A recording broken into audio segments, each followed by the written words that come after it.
Gloria a Dios. Estoy entrando en el Face. Bendecidos hermanos, bienvenidos, bienvenidos, bienvenidos a Gloria a Dios. Ya estamos aquí. Muy bien. Ya estamos en el Face. Bienvenidos a nuestros hermanos que están ahí por Face, que nos siguen por Facebook. Muy bien, entonces ya estamos aquí un ratito. Vamos a también hacerlo aquí un ratito. Estoy tratando de favorecer a nuestros hermanos que están en el Face también y puedan beneficiarse de las enseñanzas que vamos a dar, puesto que es un tema que a todos nos interesa, ¿no? Sobre todo porque cuando evangelizamos nos encontramos con personas que presentan objeciones, argumentos, y uno de ellos es la justificación del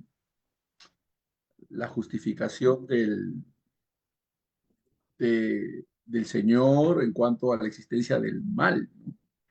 ¿Por qué, si Dios es un Dios bueno, permite la existencia del mal?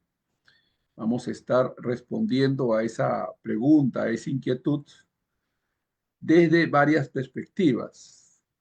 La perspectiva bíblica, la perspectiva teológica y la perspectiva filosófica.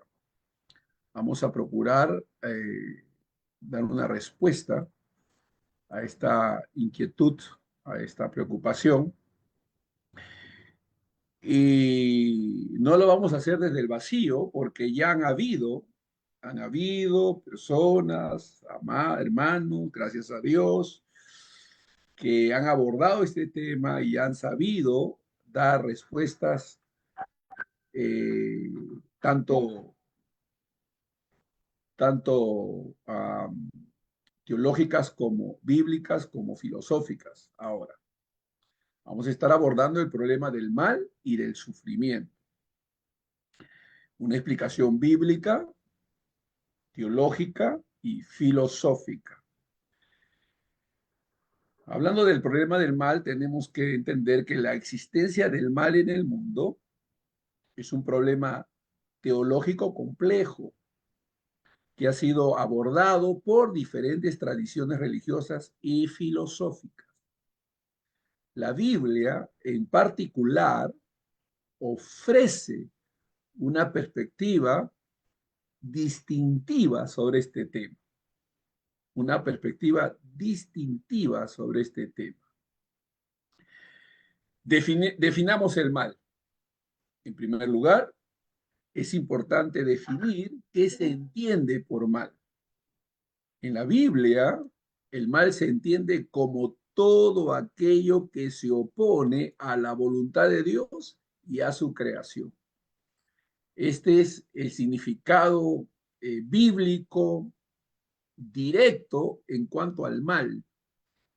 Ustedes saben que desafortunadamente han habido grupos, personas, ¿no?, que abordan el mal desde el punto de vista de los hombres, ¿no? El mal es lo que le pasa a los hombres, lo que le sucede a los hombres, que es malo. No, no, no. Hay que definir bien a qué nos referimos con el mal.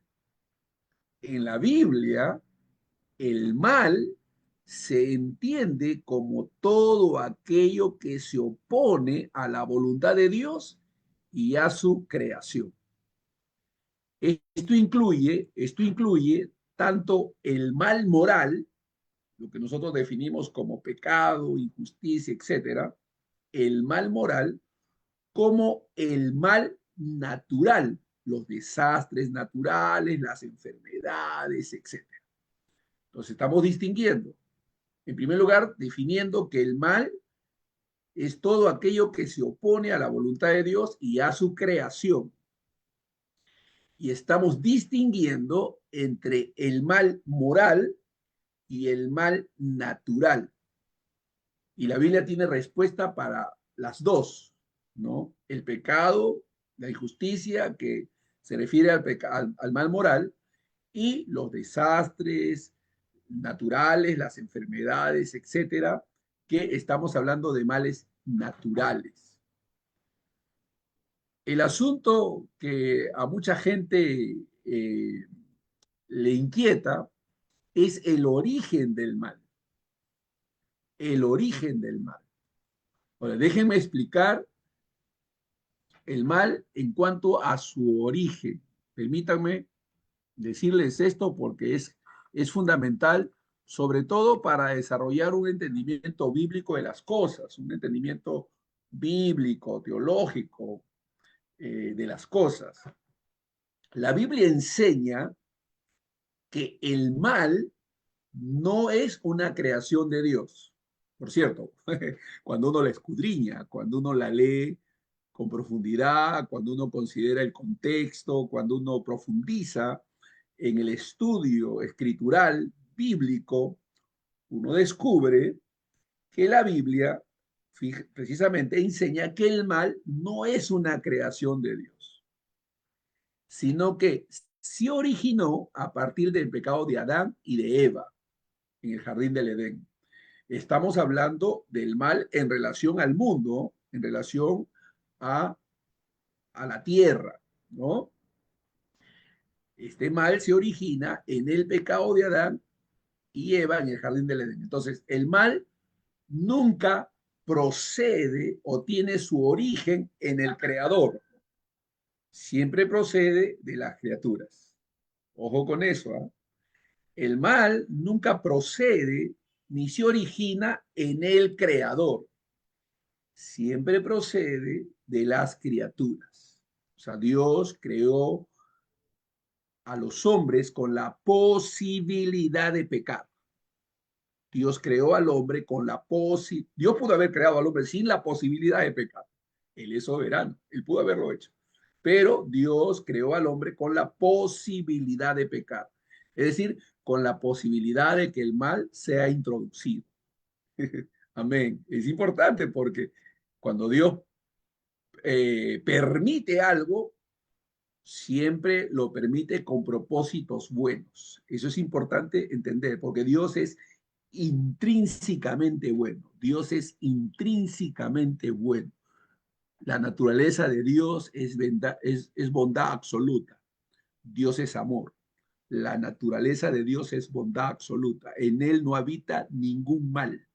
Por eso el mal no procede de Dios, no procede del Creador, no se origina en Él, se origina en las criaturas. Pero Dios es el que permitió y creó al hombre con la posibilidad de pecar, de hacer mal, y que de esta manera el mal se introdujese. Entonces, el pecado de nuestros primeros padres, lo que es conocido como el pecado original, introdujo la corrupción y el quebrantamiento en la creación de Dios, bajo permisión divina. Ojo con esto, bajo permisión divina. Por supuesto, conociendo la naturaleza de Dios con un propósito glorioso, con un propósito bueno. Entonces, el pecado de nuestros primeros padres introdujo la corrupción y el quebrantamiento de la creación, afectando tanto a la humanidad como al mundo natural.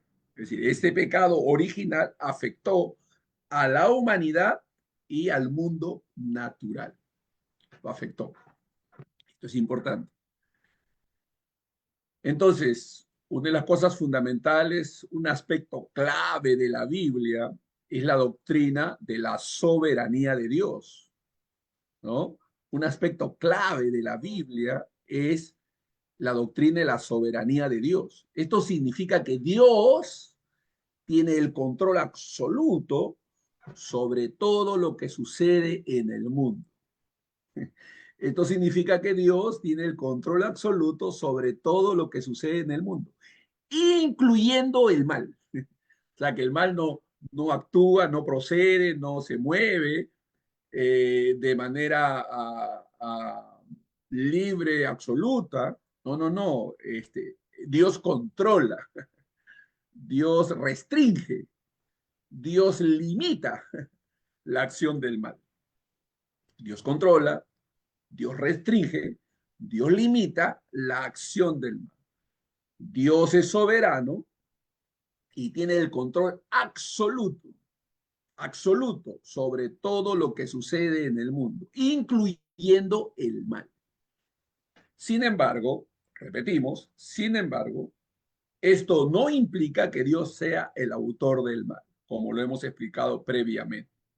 Más bien, la Biblia enseña que Dios permite el mal con el propósito de cumplir sus planes y propósitos finales, que son siempre buenos y justos.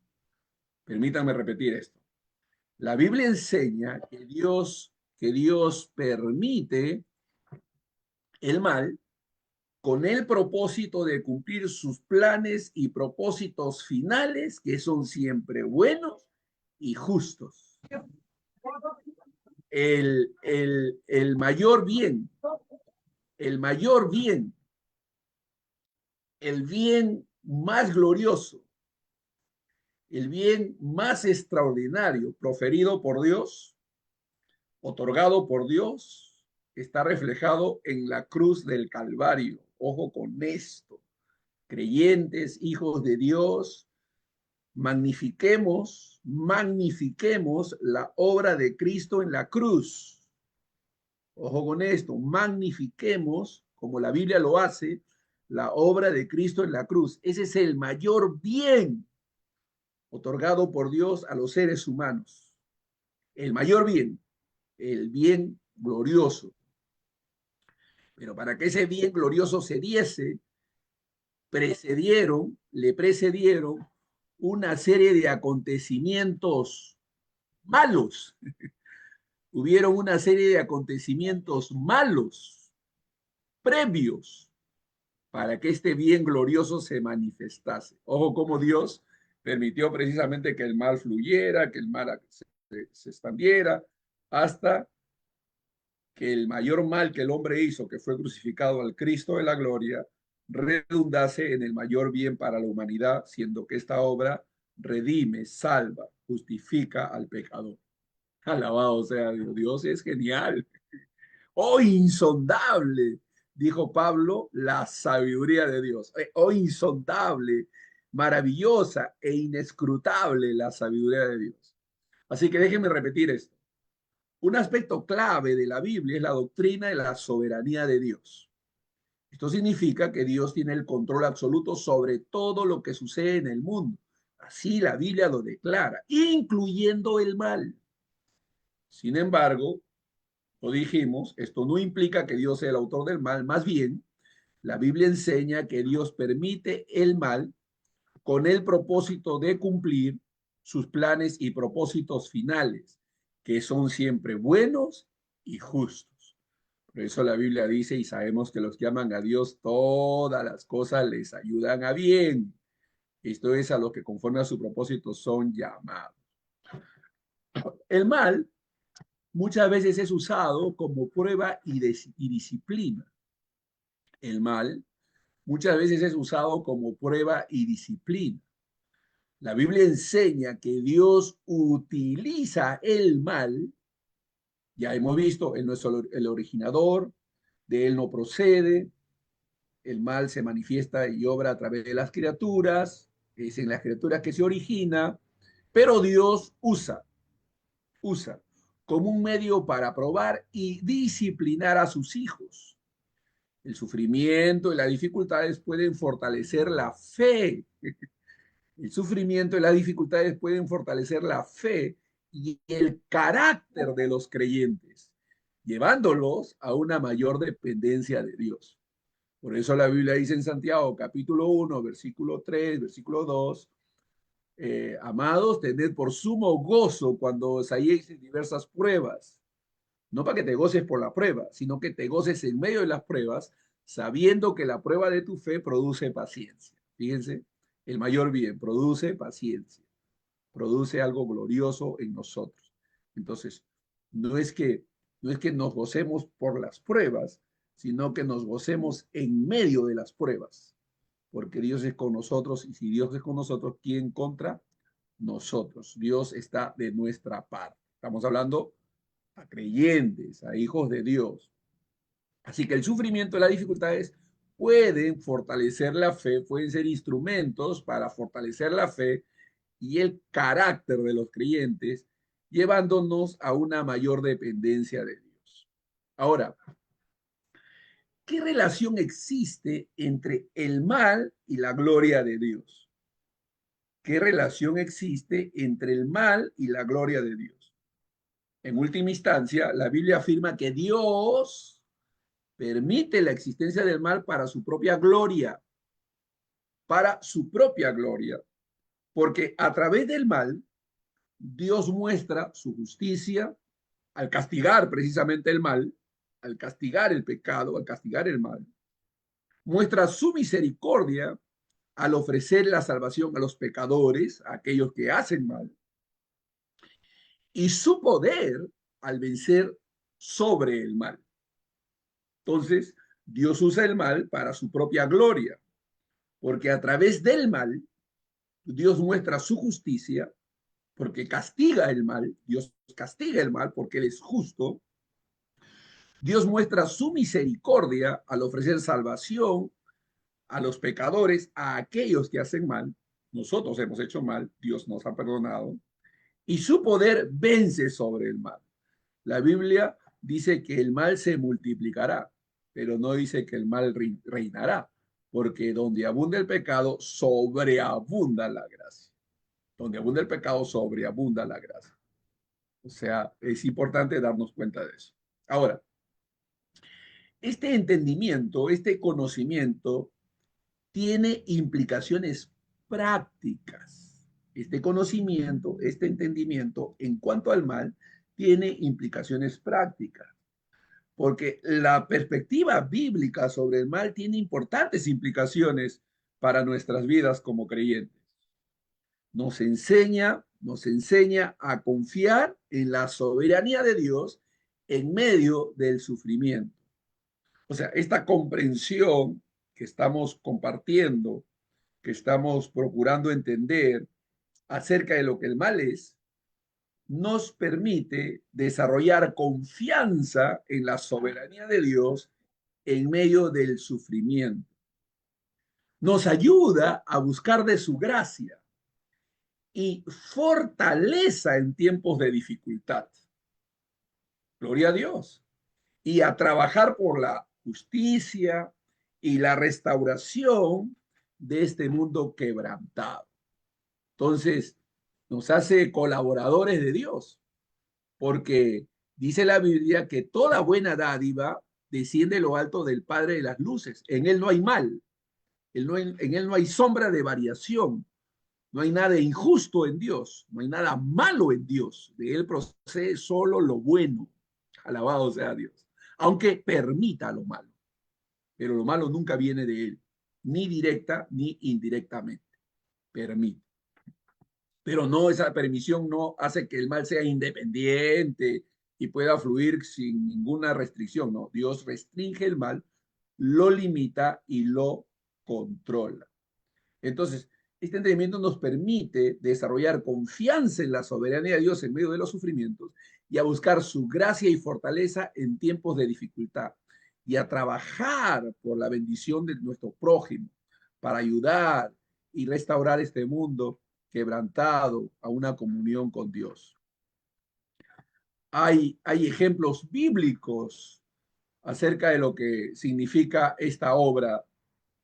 Quizás para ilustrarlo mejor, la explicación que estamos dando desde una perspectiva bíblica, vamos a poner algunos ejemplos que respaldan lo que hemos venido diciendo. Por ejemplo, en cuanto al origen del mal. En Génesis capítulo 3 se nos relata la caída de Adán y Eva en el jardín del Edén. Y este es un ejemplo bíblico fundamental del origen del mal. Ahí se introduce el pecado.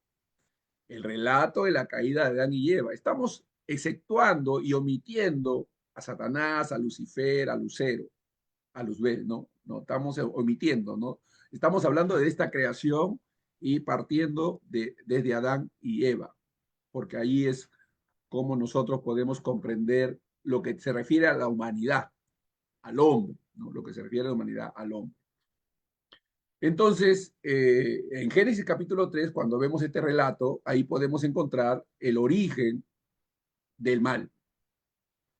La desobediencia a Dios introdujo el pecado y la corrupción en el mundo, afectando a toda la creación.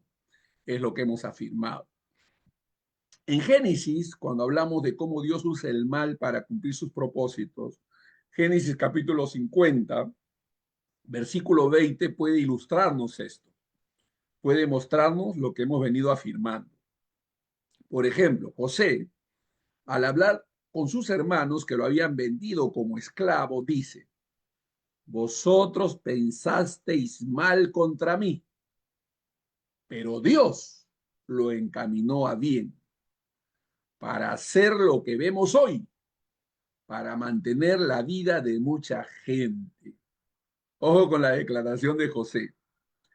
José está diciendo que aunque ellos procedieron mal, que aunque ellos actuaron mal, Dios, que tiene el control sobre el mal, usó todo lo malo que ellos hicieron para cumplir un propósito bueno, que era preservarles la vida a ellos. Gloria a Dios. Eso es extraordinario, glorioso. Amén. Dice José, vosotros pensáis, José tenía una buena teología, gloria a Dios, tenía un buen conocimiento bíblico, aunque él no tenía Biblia. Vosotros pensasteis mal contra mí, pero Dios lo encaminó a bien para hacer lo que vemos hoy, para mantener la vida de mucha gente. Ahora, la declaración de José, ¿no les parece bastante familiar? Porque lo que José está haciendo es tener en sus labios el propósito de Dios en cuanto a Cristo, en cuanto a nuestro Salvador. Vosotros pensasteis mal contra mí, Jesucristo nuestro Señor, pero Dios lo encaminó a bien para hacer lo que vemos hoy, para mantener la vida de mucha gente. Así que este versículo muestra cómo Dios puede usar el mal, la maldad de los hermanos de José, en este caso, para cumplir sus propósitos buenos. O sea, no vayan a pensar de que el mal se mueve independiente, sin restricción, sin control. No, no, no. Dios nunca ha dejado a su creación, a sus criaturas, a sus propias expensas. Dios nunca ha dejado a su creación y a sus criaturas a sus propias expensas. La Biblia dice que todas las cosas en Él subsisten, que todas las cosas por Él fueron hechas, todas las cosas, y que todo se mantiene por la palabra de su poder. Alabado sea Dios. Entonces, la maldad de los hombres, de los hermanos de José, ¿no? Dios la usó para cumplir sus propósitos buenos, que era proteger y librarlos a esos mismos hermanos que hicieron mal. El libro de Job es otra ilustración bastante singular. En el libro de Job se explora el sufrimiento y la justicia de Dios.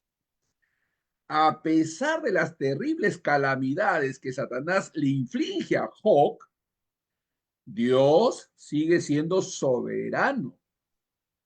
Y el libro de Job nos muestra que Dios controla todo lo que sucede. Le dijo a Satanás, puedes tocar su cuerpo, pero no te permito tocar su vida. Lo limitó. Es decir, que el accionar de Satanás tuvo límites. ¿Quién puso esos límites? Dios. Es decir, que el diablo tampoco opera a sus propias expensas, sin control ni sin límites. No, no, no, no. La Biblia revela que Dios tiene el control sobre Satanás. Lo limita en su accionar. Dice Jesús acerca de Pedro, Pedro, Satanás me ha pedido para que sea zarandeado. Satanás me ha pedido, dijo Jesús. Y yo le he dado, yo le he permitido, dice. ¿no? Él lo ha permitido. Y se me ha pedido para saber, pero no te preocupes, tu fe, yo he rogado por ti para que tu fe prevalezca. Alabado sea Dios. Yo he rogado por ti. Es decir, yo tengo el cuidado tuyo. Estás bajo mi cuidado. Yo tengo el control de todo lo que va a suceder. No te preocupes, yo tengo el control de todo lo que va a suceder. Alabado sea Dios. Entonces, esto es importante porque hay mucha gente que extralimita los poderes del diablo. Asumen que el diablo es omnipresente, omnisciente, omnipotente, y no es así. El único que tiene esos atributos es Dios. Por eso concluimos de que Jesús es Dios, porque a Jesús se le atribuye estos mismos atributos. Dios es omnipotente, omnisciente y omnipresente. Solo Dios. Y Jesús tiene esos atributos, pero Satanás no. Satanás no conoce lo que pensamos, no sabe lo que tenemos en el corazón. El único que escudriña los corazones es Dios. Así que no extralimitemos los poderes del diablo atribuyéndole características que no tiene. El diablo no es omnipresente, no es omnipotente, no es omnisciente. Solo Dios. Entonces el diablo está restringido, limitado. Y cuando el diablo quiso tocar a Job, le dijo a Dios, tú has puesto cerco alrededor de él. Tú has puesto cerco alrededor de él, le dijo Satanás a Jehová. Y Jehová le dijo, puedes tocar su cuerpo, pero no su vida. Amén. Entonces el diablo está restringido. Cuando se trató de Pedro, le dijo, el diablo me ha pedido para zarandear, pero yo he rogado por ti para que tu fe no falle. Entonces eso es importante porque hay mucha gente que tiene la idea de que Satanás puede actuar a sus propias expensas y no es así. Aún el diablo está restringido, limitado, sometido al control divino. Porque Dios sigue siendo soberano y controla todo lo que sucede. Al final Dios restaura a Job y le revela su sabiduría y poder. Gloria a Dios. Es decir, el propósito bueno, el propósito final se cumplió en Job. Dice la Biblia que Dios lo restauró, le dio sabiduría, conocimiento y le devolvió 7 veces más todo lo que había perdido. Así que cuando nosotros hablamos también de que el mal sirve para ser usado como prueba y disciplina, en Hebreos capítulo 12, versículos 5 y 11, algunas personas le tienen temor a estos textos, fíjense. Hebreos capítulo 12, versículos 5 al 11.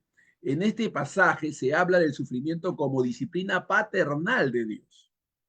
En este pasaje, se revela, gloria a Dios, se revela eh, el sufrimiento como disciplina paternal de Dios. Como un padre disciplina a sus hijos por amor. Ojo, vean la finalidad y vean el uso divino. O sea, los procedimientos divinos siempre son motivados por el amor porque Dios es amor. Voy a repetir eso. Los procedimientos divinos siempre son, bendito sea Dios, motivados por el amor, porque Dios es amor. Entonces, cuando Dios disciplina a sus hijos, lo hace por amor, no por venganza, ¿no? Estamos hablando de sus hijos. Dios también permite el sufrimiento en nuestras vidas como creyentes. Dios permitió que Esteban fuese apedreado y así muriese. Y bendito sea Dios, Esteban murió glorificando a Dios, diciendo, he visto la gloria de Dios, he visto al Hijo sentado a la diestra del Padre, y Padre, perdónalos, perdónalos, no les tomes en cuenta a estos hombres sus pecados. Qué maravilloso. Amén. Entonces, el sufrimiento sirve para moldear nuestro carácter y fortalecer nuestra fe. No debemos tenerle temor al sufrimiento, debemos confiar en que Dios controla el sufrimiento, de que podemos orar y confiar en Dios y clamar por libertad, por liberación. En Santiago capítulo 1, versículo 2 al 4 dice que Santiago exhorta a los creyentes a considerar el sufrimiento como una oportunidad para crecer en paciencia y perfección. Esto, por cierto, no es una apología al sufrimiento, hermano. Es una apología a confiar en Dios, a tener fe, a pelear nuestras batallas de fe con confianza, sabiendo que la última palabra la tiene Dios, no el diablo, no la circunstancia, no la fatalidad, no el destino. Dios tiene el control sobre todas las cosas, no los hombres. Los hombres pueden maquinar, pueden conspirar, pueden hacer un montón de cosas, pero la última palabra siempre la tiene Dios. Alabado sea Dios. Hay que confiar en Dios. En Éxodo capítulo 9, versículo 16, dice la Biblia que Jehová se dirigió a Faraón diciéndole, para esto te he levantado, para mostrar en ti mi poder, para que mi nombre sea anunciado en toda la tierra. Este versículo muestra que Dios puede usar incluso la maldad de los impíos para manifestar su gloria y poder. Así se lo dice a Faraón. Faraón estaba rebelde, reacio, obstinado, no quería permitir que el pueblo saliese, pero Jehová le dice, para esto te he levantado, Faraón, para mostrar en ti mi poder, para que mi nombre sea anunciado en toda la tierra. Entonces, por esta narración, podemos encontrar que Dios muestra cómo puede usar incluso la maldad de los impíos para manifestar su gloria y poder. En Romanos, capítulo 9, versículo 22 al 23, Pablo habla de los vasos de ira preparados para destrucción. Pablo se refiere diciendo, los vasos de ira preparados para destrucción y de los vasos de misericordia preparados para su gloria, mostrando cómo Dios puede usar tanto el bien como el mal para cumplir sus propios propósitos, sus propósitos finales, los cuales siempre son buenos. No hay ningún propósito de mal en Dios. Los propósitos de Dios siempre son buenos. Entonces, estos son solo algunos ejemplos bíblicos que ilustran la perspectiva bíblica sobre el mal. La Biblia, amados, está llena de relatos que muestran la complejidad del mal y la soberanía de Dios sobre el mal. Estos ejemplos nos pueden ayudar a comprender mejor cómo la Biblia actúa o aborda este tema difícil y podemos encontrar consuelo y esperanza en la soberanía y el amor de Dios en medio de cualquier circunstancia. Alabado sea Dios. Entonces podemos confiar en Dios. Entonces, cuando hablamos del mal, no estamos hablando de una doctrina abstracta, sino que tiene aplicaciones prácticas. O sea, tiene aplicaciones prácticas en nuestras vidas diarias. Así que vamos a ver algunas de estas implicaciones. Número uno, podemos confiar en la soberanía de Dios en medio del sufrimiento. Número uno, podemos confiar en la soberanía de Dios en medio del sufrimiento. Cualquier enfermedad, la Biblia dice que cuando nos enfermamos podemos confiar en Dios. Por sus llagas hemos sido curados. Podemos clamar a aquel que es Jehová Rafa, Jehová Jireh, ¿no? Él es el proveedor, Él es el sanador. Él es nuestra bandera. Podemos clamar a Él y pedir salud. Amén, confiando en que por las llagas de Jesús hemos sido sanados. Sí, Él tiene la última palabra, pero nuestro clamor no es porque las cosas queden a la aventura, sino por confiar que Dios tiene poder para sanarnos, para salvarnos, ¿no? Entonces debemos clamar a Dios porque Dios así nos ordena en la Escritura. Clama a mí, yo te responderé, pide. Hasta ahora nada habéis pedido, pedid para que vuestro gozo sea cumplido. Entonces, cuando un creyente se enfrenta a una enfermedad grave, y puede sentirse abrumado y preguntarse por qué Dios permite. Bueno, ¿por qué Dios permite? Para que ejercite su fe, confíe, crea, pida por salud, por un milagro, para que la gloria de Dios se manifieste. Y Dios puede manifestar su gloria de dos maneras, sanándonos o llevándonos a su presencia. Porque la Biblia dice que el morir para el creyente es ganancia.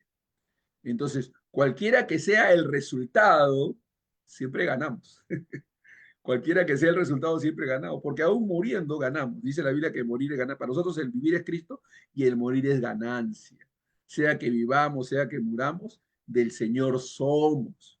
Pero mientras estamos de este lado de la historia, que es la vida natural, podemos clamar y debemos clamar por salud, no resignarnos, no. No es la voluntad de Dios que nos enfermemos. La voluntad de Dios es que, y Él permite que nos enfermemos, pero la voluntad de Dios es que oremos y clamemos en medio de la enfermedad. Que clamemos por salud, por sanidad, por liberación. Así la Biblia lo estipula, está estipulado. Si alguno está enfermo entre vosotros, llame a los ancianos, ¿no? Llame a los ancianos y oren por él, ungiéndolo con aceite, y la oración de fe sanará al enfermo. Así dice la Biblia. No llamen a los ancianos para ver y preguntar si es la voluntad. No, no, la voluntad de Dios es que llamemos a los ancianos para que oren por salud. Amén.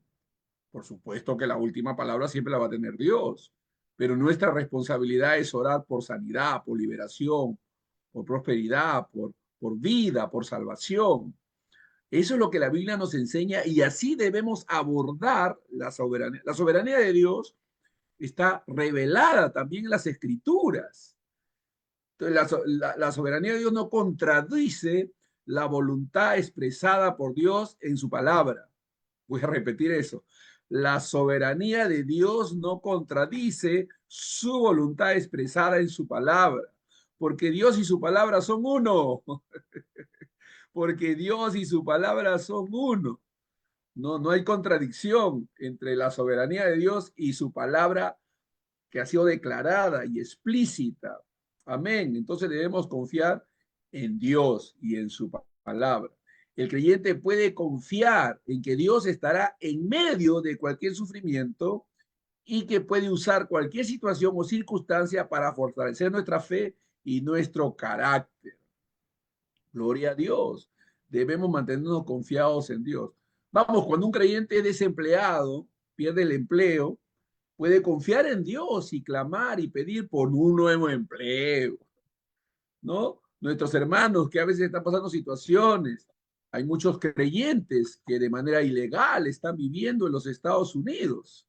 Bueno, es posible que algunos de ellos sean retornados al país, pero aunque han sido expatriados, digamos, o mandados de Estados Unidos a su país, todavía pueden confiar en Dios, porque Dios sigue siendo su sustentador.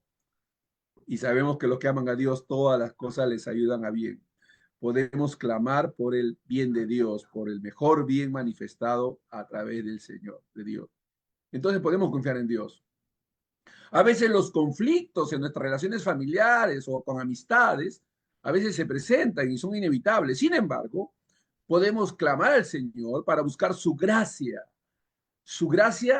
para buscar el perdón, para ser perdonados, para buscar la reconciliación en Dios, con Dios. Amén. Si tú estás teniendo una batalla de conflictos en tu relación familiar, puedes clamar a Dios, puedes buscar a Dios. Dios puede cambiar el corazón de las personas, podemos confiar en Dios. Dios puede usar cualquier conflicto para moldear nuestro carácter y enseñarnos a amar y a servir a los demás. Entonces, Dios no tiene límites, nada impide que los propósitos de Dios se puedan cumplir. Y por supuesto, debemos contribuir al bien del otro, al prójimo, bendecir, ayudar. O sea, no debemos ser pasivos en nuestra fe, debemos pelear la buena batalla de la fe. Debemos confiar en el poder de Dios y no limitarnos. Entonces, la respuesta bíblica al mal está presentada de esta manera. En relación al sufrimiento, nosotros tenemos que entender que el problema del mal y el sufrimiento, aunque son cuestiones complejas y también muy debatidas, inclusive dentro del pensamiento cristiano, nosotros podemos confiar en lo que la palabra de Dios nos muestra, en lo que la palabra de Dios nos revela. Ahora, uno de los aspectos, y a veces mal entendidos, es en relación a lo que es el libre albedrío. La palabra libre albedrío no aparece en la Biblia, sin embargo, es un concepto teológico, es un concepto bíblico, pero hay que entenderlo a la luz de la Biblia. El libre albedrío debe ser entendido a la luz de lo que la palabra de Dios enseña. Eso es importante. El libre albedrío es un concepto complejo, pero tiene raíces etimológicas, filosóficas y teológicas.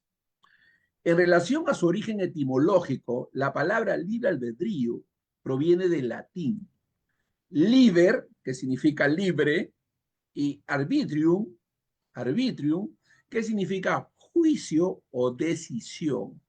Ese es el origen etimológico, la raíz etimológica de la palabra libre albedrío, libre juicio o decisión. Por tanto, etimológicamente hablando, libre albedrío se refiere a la capacidad de tomar decisiones basadas en el propio juicio y voluntad.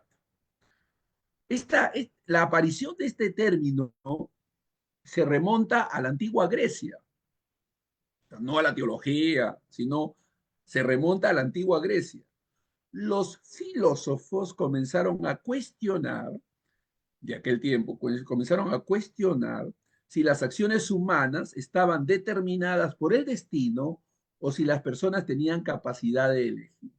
Este era un cuestionamiento que se hacían los filósofos en la antigua Grecia.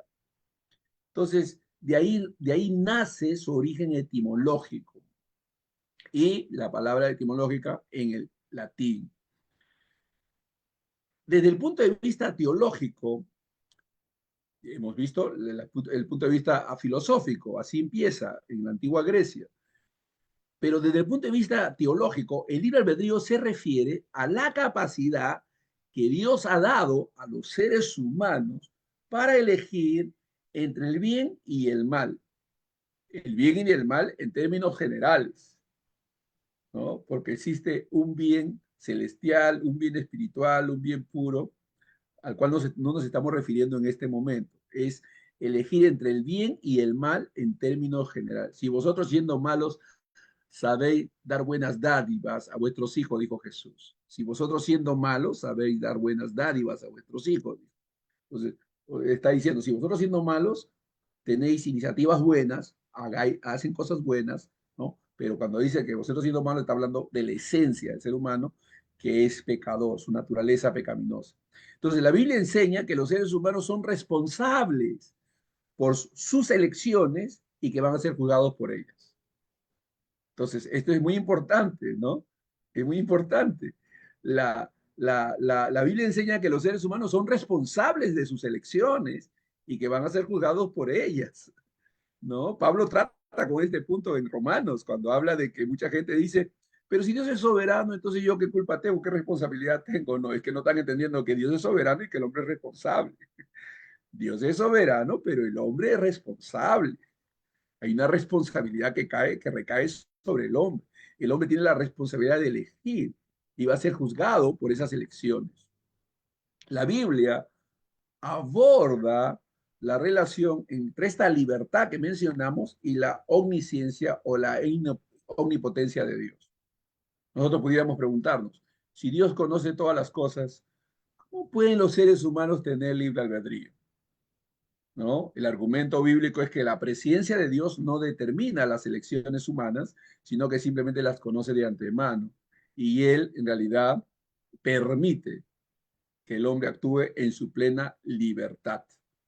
Pero el hombre no es un robot, no es un autómata, ¿no? El hombre nunca va a poder acusar a Dios, es decir, porque tú Dios, así lo ordenaste, porque así Dios tú lo decidiste, y tú de manera arbitraria y caprichosa decidiste que yo vaya al infierno. No hay nadie que pudiera justificarse así delante de Dios según las escrituras. Así que hay muy importante profundizar en el concepto de lo que el libre albedrío. Calvino enseñó sobre el libre albedrío y Lutero enseñó sobre el libre albedrío, y ninguno de ellos, cuando enseñaron sobre el libre albedrío, enseñaron de que el hombre tenía libertad absoluta. No. El libre albedrío de ninguna manera significa que el hombre tiene libertad absoluta. El único que tiene libertad absoluta es Dios. El único que tiene libertad absoluta es Dios. Es el único libre absolutamente. Los seres humanos, ni Satanás, ni los ángeles, nadie tiene libertad absoluta excepto Dios. La libertad de nosotros está restringida, limitada, ¿no? Y será juzgada por Dios. Entonces, el concepto de libre albedrío es importante, es fundamental en la teología que manejemos, ya que se relaciona con la naturaleza del pecado, la gracia y la salvación, ¿no? Entonces, es importante que profundicemos en este conocimiento, aunque la enseñanza de este momento no es el libre albedrío, sino estamos hablando sobre el mal. Quizás en algún momento desarrollemos un estudio más profundo sobre el libre albedrío, lo cual ofrezco hacerlo en algún momento, porque de eso se trata, de profundizar en cada una de estas enseñanzas. Pero por lo pronto es importante que podamos entender que este libre albedrío de ninguna manera significa libertad absoluta, porque Dios sigue al control de todas las cosas, incluyendo nuestra voluntad, ¿no? Pero Él permite. Todo lo malo procede de las criaturas, nunca de Dios. Así que también existen algunas implicaciones. Estoy hablando en términos teológicos en este momento, pero pasemos a implicaciones filosóficas. El libre albedrío es un tema también central en la filosofía, especialmente en la ética y la metafísica. Los filósofos han debatido si el libre albedrío es real o una ilusión y cuáles son sus implicaciones en la responsabilidad moral, la libertad y la autonomía, ¿no? Algunos filósofos han argumentado que el libre albedrío es esencial para la dignidad humana, la capacidad de actuar de acuerdo con la razón y los valores. Otros han sostenido que el libre albedrío es incompatible con el determinismo, la idea de que todos los eventos están casualmente determinados. Entonces, fatalismo, ¿no? Fatalismo. Pero este concepto es muy relevante, es importante profundizar sobre ello y como le digo, en algún momento profundizaremos y estudiaremos un poco más al respecto. ¡Wow! El tiempo nos ganó, no puede ser, nos hemos quedado a la mitad de la enseñanza. Bueno, vamos a continuar la próxima semana entonces, abordando estos temas, este tema que es tan importante, pero por lo pronto los dejo ahí. Por supuesto, a ustedes alumnos que están en el WhatsApp de alumnos, les haré llegar el material escrito para que tengan y puedan repasar. A los hermanos que están interesados ahí en el Face, pueden hacer su solicitud a través del Face al número 995-98-2555. 995-98-2555 y yo les puedo hacer llegar también el material, ¿no? Escrito para que lo puedan seguir analizando, leyendo y profundizando. Pero para ustedes alumnos siempre les hago llegar a través de WhatsApp de alumnos. Entonces, nos vamos a quedar ahí, vamos a continuar en la próxima clase y seguir avanzando en estos temas, porque todavía hay que abordarlo, hay que abordar el mal desde el punto de vista filosófico. Y afortunadamente hay muchos cristianos, filósofos, que desde su trasfondo teológico y bíblico han podido dar respuestas filosóficas, pero desde un contexto bíblico y teológico. Y eso también nos ayuda. Es una adición, es una suma a nuestro conocimiento y nos ayuda también a abordar este tema también por este ámbito, por el aspecto filosófico. Y es bueno que así lo hagamos. Entonces, gracias a Dios por los hermanos teólogos y bíblicos que han estudiado filosofía y que pueden hacer un aporte también de esa línea de pensamiento. Así que, bueno, que Dios nos siga bendiciendo, que Dios nos ayude. Saludo a cada hermano aquí que nos siguen a través del Facebook, a Guillermo, a la pastora Yané, a Consuelo, a Juan Calet, amigo, pastor, hombre de Dios, eh, y a cada uno, Luis, Miguel, etcétera. Entonces, son personas que han estado conectadas a través del Facebook y les agradezco. Que Dios los bendiga, que Dios nos ayude. Vamos a continuar la próxima semana, ¿no? Desarrollando el tema. Entonces, y avanzaremos y seguiremos adelante. Muy bien.